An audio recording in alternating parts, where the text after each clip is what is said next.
Hello everyone. Let's discuss a new and interesting first chapter of English 8th class, that is the best Christmas present in the world. This is a very interesting and easy chapter. We will be feeling curious to learn next part. So this story is divided into some parts. Let's study first part now. Now here, start. I spotted it in a junk shop in Bridport. So मैंने find किया. Spotted means find. ठीक है? There are it's present in meanings. Okay. Spotted. I found it in a junk shop. Junk shop means kabadi. Means we say that junk food, like that. Okay. So जहाँ पे second hand चीजें present होती है, मैंने second hand चीजें बेचने वाले shop में जाके एक चीज ढूंढी. वो चीज है रोल टॉप डेस्क. वो क्या है? रोल टॉप डेस्क है. उस मैन ने कहा, the man said it was early 19th century and oak. I had wanted one, but they were far too expensive. बहुत ज़्यादा एक्सपेंसिव था. ये ओक का बना हुआ है. ओक एक टाइप का ट्री है, ठीक है, जिससे वुड बनता है. One was in bad condition. अब वो इतने ज़्यादा बैड कंडीशन में था वो रोल टॉप डेस्क. उसके थोड़े से पीसेस खराब थे. एक जो उसका पैर, मतलब क्या, एक नीचे से लकड़ी जो होती है ना, स्टैंड होता है, वो भी बेंडेड था. स्कॉच मार्क मतलब scotch means burn marks all down on one side. तो कुछ बर्न मार्क्स थे. But it was going for very little money. अब अगर वो नया रोल टॉप डेस्क खरीदता तो उसके बहुत सारे पैसे जाते, और ये वाला जो रोल टॉप डेस्क था थोड़े बैड कंडीशन में था, इसलिए सेकेंड हैंड था, इसलिए उसको सस्ते में मिल गया है ना. कबाड़ी वाले के पास से जब आप खरीदोगे तो आपको सस्ता मिलेगा, जो सेकेंड हैंडेड है. It was going for very little money. I thought I could restore it. तो मैं उसको ठीक कर सकता हूँ, बट उसमें थोड़ी सी रिस्क थी, चैलेंज था. बट तो भी मैंने उस चैलेंज को एक्सेप्ट कर लिया और मैंने पैसे देके उस रोल टॉप को खरीद लिया. It was back to my work room. तो मैंने वर्क रूम में पीछे जो गराज है उसके अंदर रख दिया. फिर मैंने उसको ठीक करना स्टार्ट कर दिया. क्रिसमस ईव मतलब एक फेस्टिवल है, ठीक है, क्रिसमस के पिछले दिन. I remove. तो मैंने क्या किया, उस रोल टॉप डेस्क, अब इस तरीके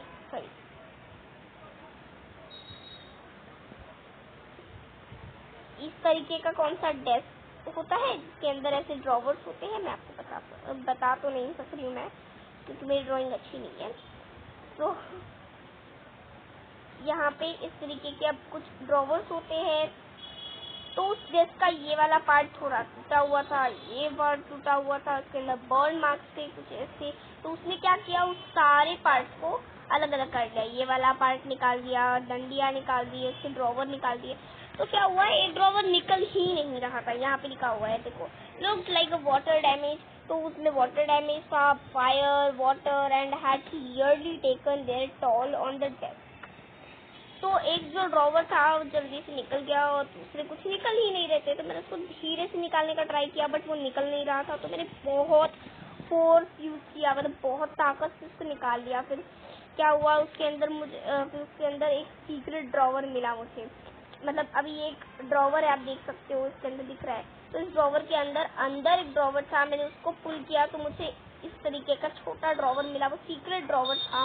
फिर इसके अंदर एक बॉक्स मिला सेलो टेप से कवर्ड, ब्लैक कलर के.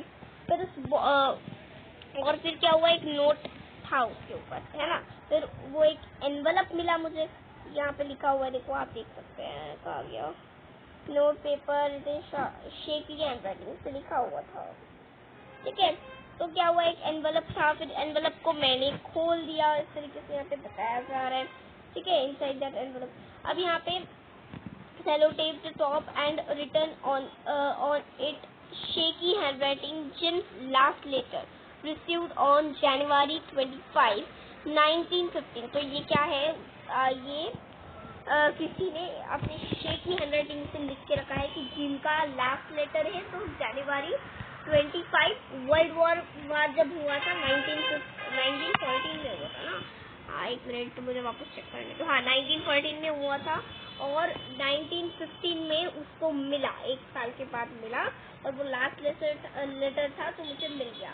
To be buried me when time comes, I knew as I did it that it was wrong of me to open the box. तो फिर क्या हुआ, ये जब उसने पढ़ा ऊपर का तो उसको लगा कि मैं ये बॉक्स क्यों खोल रहा हूँ, ये किसी और का लिखा हुआ है, ये किसी हस्बैंड वाइफ का लिखा हुआ है, या किसी का पेपर, किसी का एनवलप लिखा हुआ है। आई थिंक ये प्राइवेट भी हो सकता है।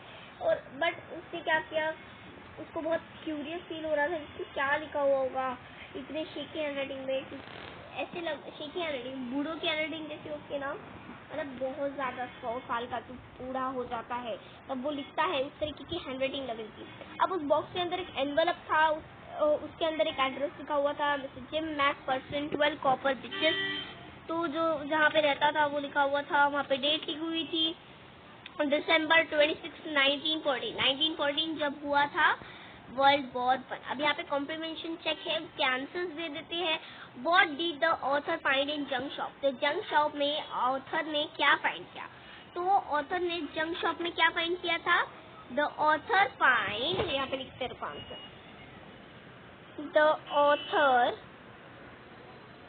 मेरी हैंडराइटिंग तो मतलब इसमें ना स्क्रीन पे अच्छी हैंडराइटिंग नहीं आती है। The author finds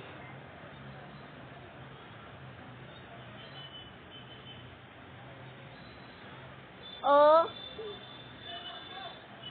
roll top desk. The author found roll top desk which was in very bad condition, was having scotch marks, one leg was mended.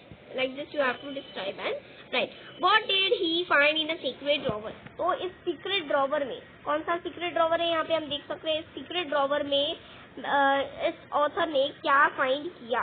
तो ऑथर को सीक्रेट ड्रॉवर में क्या मिला?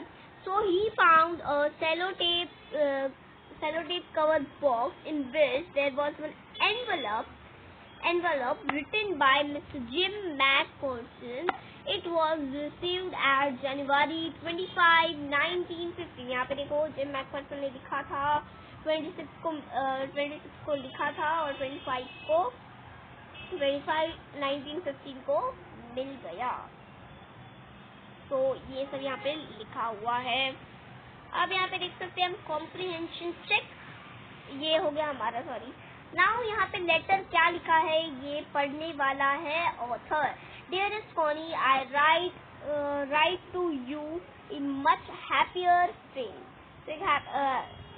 Happier frame of mind because something wonderful had just happened. तो यहाँ पे कुछ लिख रहा है, मॉर्निंग हो गई थी, ऐसा हुआ वैसा हुआ, मिसेस जिम मैकफर्सन बता रहे थे। तो ये क्या हुआ है, मैं आपको स्टोरी शॉर्ट में एंड इजी लैंग्वेज में बता देती हूँ। तो क्या होता है, कुछ एक ब्रिटिश और जर्मन सोल्जर्स की वॉर 1 फाइट थी विच वॉज हैपेंड इन 1914। और फिर क्या हो गया था, ये मिसेस जिम मैकफर्सन लिखते हैं 26 को। तो क्या होता है, जिम मैकफर्सन लिखते हैं यहाँ पे कि एक क्रिसमस मॉर्निंग है, बहुत अच्छी मॉर्निंग होती है। कल की जो मॉर्निंग थी इतनी अच्छी थी। इसमें क्या हुआ था, it was a beautiful morning as you ever seen. तो इतनी अच्छी मॉर्निंग थी, क्रिसमस मॉर्निंग जैसी होती है वैसी ही लग रही थी। फिर बाद में क्या हुआ, बाद में किसी ने कहा it's a please begin in first, मतलब यहाँ पे happy Christmas Tommy, happy Christmas कोई तो भी चिल्लाता है जोर से। फिर बाद में क्या होता है, ये तो बहुत ज़्यादा सरप्राइज था क्योंकि वॉर के वक्त कोई हैप्पी क्रिसमस कह रहा है। फिर बाद में उसको रिप्लाई देता है बहुत शोर की आवाज़ से, same to you sir, same to you. So I thought that would be like we all did, but then suddenly one of them was अब तो यहाँ पे क्या है, ग्रे कोट वाला कौन सा भी होता है वो वाइट फ्लैग दिखाता है कि सबको बोलता है कि शूट मत करो, और कोई तो भी चिल्लाता है कि शूट मत करो।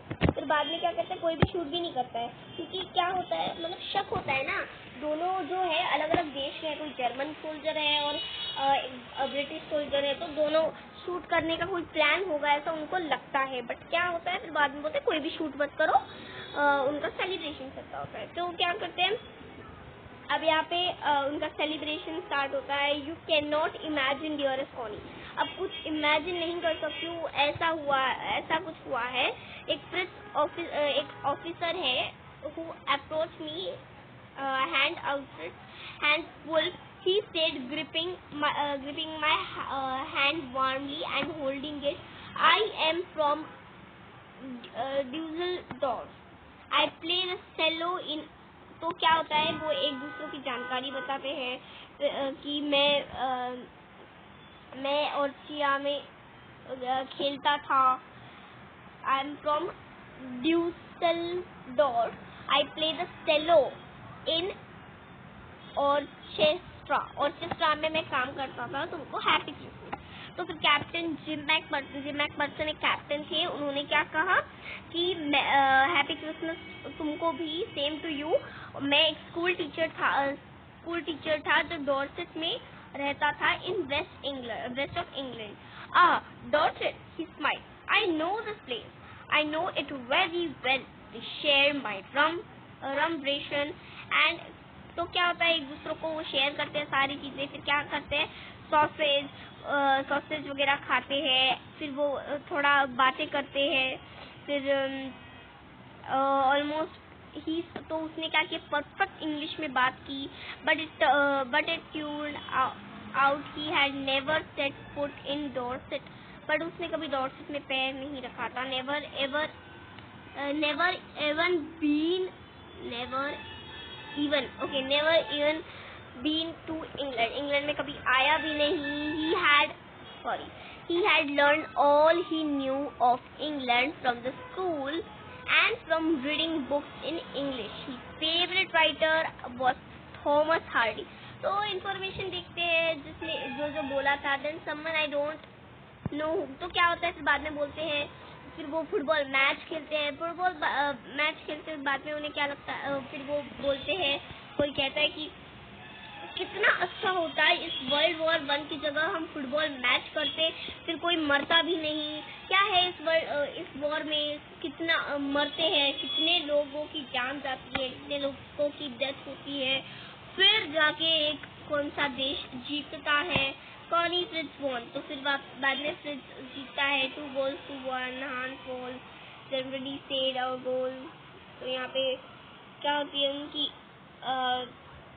मैच वगैरह होती है। I think that it was every soldier wants, तो सारे सोल्जर्स को यही लग रहा था कि फाइटिंग से तो अच्छा है, फाइटिंग करके अपने जिंदगी का एंड करना, फिर बाद में अपने फैमिली को देखना नहीं।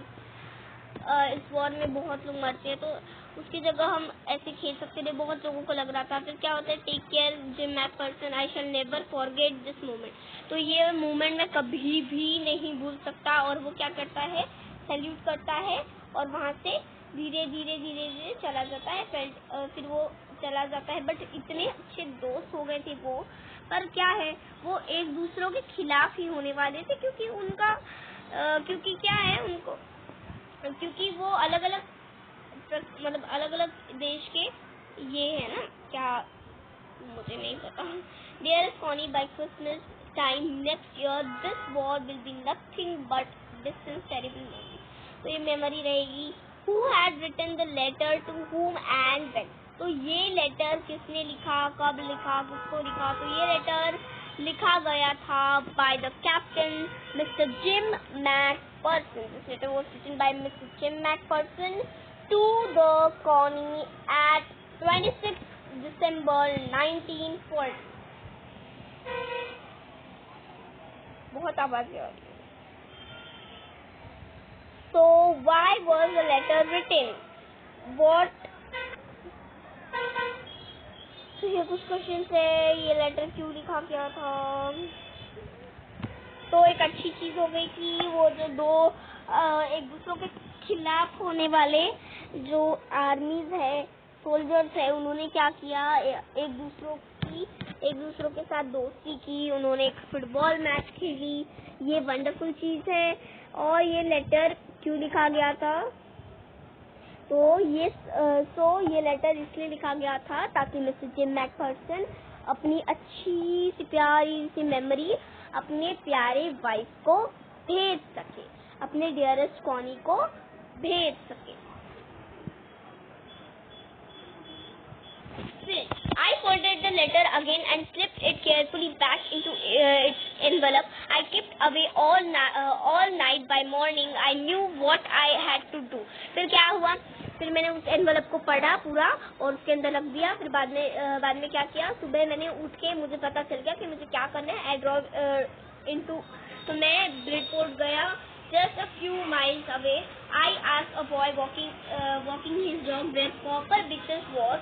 House number 12 turned on nothing. फिर क्या हुआ, उससे पता चल गया कि मुझे क्या करना है। तो वो क्या करता है, जल्दी से एक कुत्ते मॉर्निंग वॉक को, एक डॉग को लेके जाने वाले आदमी को क्या बोलता है, कुछ पूछता है एड्रेस वगैरह। फिर वो नंबर 12 वगैरह बताता है। फिर बाद में क्या होता है, और सर अभी ब्रिडपोर्ट क्यों जाता है, तो मिस्टर जिम मैकफर्सन ने लिखा हुआ लेटर मिसेस कॉनी को देने के लिए जाता है। आई फाउंड अ बर्न, तो क्या होता है, एक नर्सिंग होम में जाता है इजीली। तो कुछ नहीं होता है। बाद में क्या होता है, फिर ये लेटर कौन देता है, ये लेटर जो है ना, ऑथर ने जो लिखा था, ये लेटर वो जाता है मिसेस कॉनी के पास जो नर्सिंग होम में रह रही थी। फिर वहाँ पे वो पेपर देती थी, उसके पास वो पेपर ऑलरेडी आ गया था। हैप्पी क्रिसमस कॉनी कह देता है। फिर बाद में क्या होता है, उसे वो कॉनी को तो लगता है कि ये उसी का वाइफ तो ये लेटर क्या करता है, उसको वापस कर देता है। और ये लेटर फिर वो क्या कहती है, this was the best Christmas present in the world. तो this was the interesting story of English chapter. ये एक टाइप की छोटी सी समरी थी, ये बहुत ज्यादा डीप एक्सप्लेनेशन नहीं था, not word to word explanation, it was not the word to word explanation, this was a summary of the chapter, or this was a little story of this chapter. Thank you for watching this video. Bye.